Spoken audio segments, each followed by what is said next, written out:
ఆదికాండము అధ్యాయం 1. ఆదియందు దేవుడు భూమ్యాకాశములను సృజించెను. భూమి నిరాకారముగాను శూన్యముగాను ఉండెను. చీకటి అగాధ జలము పైన కమ్మియుండెను.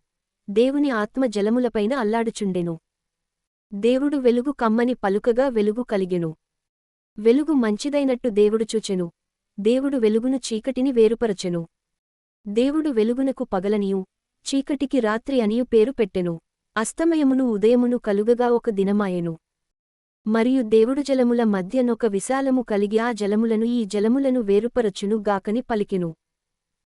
దేవుడు ఆ విశాలము చేసి విశాలము క్రింది జలములను విశాలము మీది జలములను వేరుపరపగా ఆ ప్రకారమాయెను. దేవుడు ఆ విశాలమునకు ఆకాశమని పేరు పెట్టెను.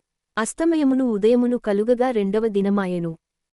దేవుడు ఆకాశము క్రిందనున్న జలము లొకచోటనే కూర్చబడి ఆరిన నేల కనబడును గాకని పలుకగా ఆ ప్రకారమాయెను.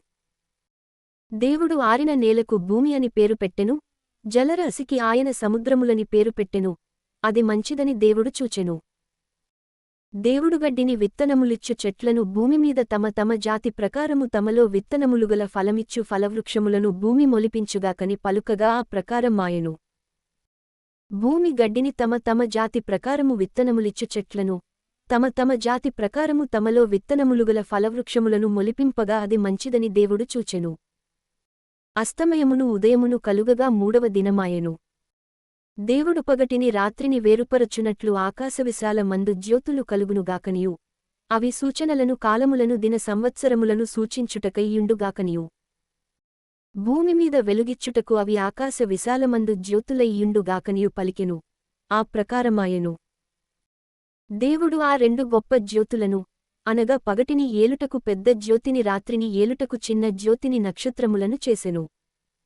భూమిమీద వెలుగిచ్చుటకును పగటిని రాత్రిని ఏలుటకును వెలుగును చీకటిని వేరుపరచుటకును దేవుడు ఆకాశ విశాలమందు వాటినుంచెను. అది మంచిదని దేవుడు చూచెను. అస్తమయమును ఉదయమును కలుగగా నాలుగవ దినమాయెను. దేవుడు జీవము కలిగి చలించువాటిని జలములు సమ్రు అద్దిగా పుట్టించునుగాకనియు పక్షులు భూమిపైని ఆకాశ విశాలములో ఎగురునుగాకనియు పలికెను.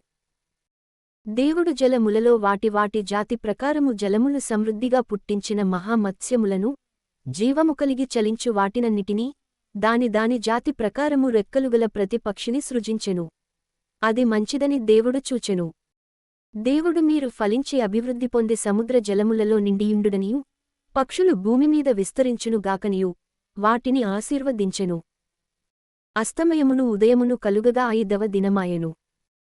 దేవుడు వాటి వాటి జాతి ప్రకారము జీవముగల వాటిని అనగా వాటి వాటి జాతి ప్రకారము పశువులను పురుగులను అడవి జంతువులను భూమి పుట్టించుగాకని పలికెను. ఆ ప్రకారమాయెను.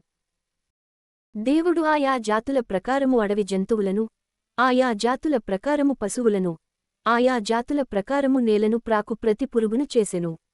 అది మంచిదని దేవుడు చూచెను. దేవుడు మన స్వరూపమందు మన పోలికె చొప్పున నరులను చేయుదము.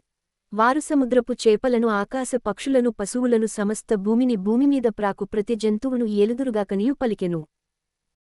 దేవుడు తన స్వరూపమందు నరుని సృజించెను. దేవుని స్వరూపమందు వాని సృజించెను. స్త్రీనిగాను పురుషునిగాను వారిని సృజించెను. దేవుడు వారిని ఆశీర్వదించెను. ఎట్లనగా మీరు ఫలించి అభివృద్ధి పొంది విస్తరించే భూమిని నిండించి దానిని లోపరచుకొనుడి.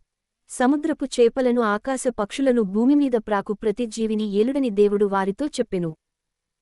దేవుడు ఇదిగో భూమిమీదనున్న విత్తనములిచ్చు ప్రతి చెట్టును విత్తనములిచ్చు వృక్షఫలముగల ప్రతి వృక్షమును మీకిచ్చియున్నాను.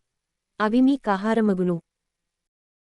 భూమిమీదనుండు జంతువులన్నిటికిని ఆకాశ పక్షులన్నిటికిని భూమిమీద ప్రాకు సమస్త జీవులకును పచ్చని చెట్లన్నీయు ఆహారమగునని పలికెను. ఆ ప్రకారమాయెను. దేవుడు తాను చేసినది యావత్తును చూచినప్పుడు అది చాలా మంచిదిగా నుండెను. అస్తమయమును ఉదయమును కలుగగా ఆరవ దినమాయెను.